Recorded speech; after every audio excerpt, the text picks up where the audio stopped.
حضرت معاذ بن جبل رضی اللہ عنہ بیان کرتے ہیں، میں نے رسول اللہ صلی اللہ علیہ وآلہ وسلم کو فرماتے ہوئے سنا، جو شخص اس حالت میں اللہ سے ملاقات کرے کہ وہ اس کے ساتھ کسی کو شریک نہ ٹھہراتا ہو، پانچوں نمازیں پڑھتا ہو اور رمضان کے روزے رکھتا ہو تو اسے بخش دیا جائے گا۔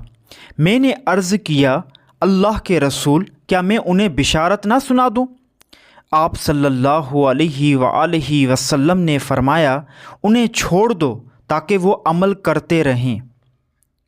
حضرت ابو ہریرہ رضی اللہ عنہ بیان کرتے ہیں، رسول اللہ صلی اللہ علیہ وآلہ وسلم نے فرمایا، 7 مہلک چیزوں سے اجتناب کرو۔ انہوں نے عرض کیا، اللہ کے رسول، وہ کیا ہیں؟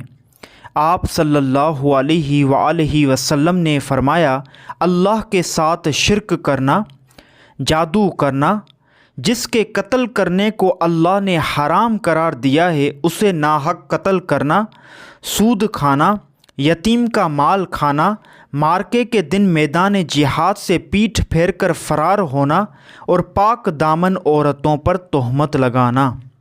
حضرت عبداللہ بن مسعود رضی اللہ عنہ بیان کرتے ہیں، کسی آدمی نے عرض کیا، اللہ کے رسول، اللہ کے نزدیک کون سا گناہ سب سے بڑا ہے؟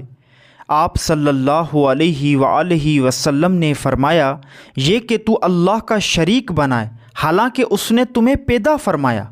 اس نے کہا، پھر کون سا؟ آپ صلی اللہ علیہ وآلہ وسلم نے فرمایا، یہ کہ تو اس اندیشے کے پیش نظر اپنے بچے کو قتل کر دے کہ وہ تمہارے ساتھ کھائے گا۔ اس نے عرض کیا، پھر کون سا؟ آپ صلی اللہ علیہ وآلہ وسلم نے فرمایا، یہ کہ تو اپنے پڑوسی کی بیوی سے زنا کرے۔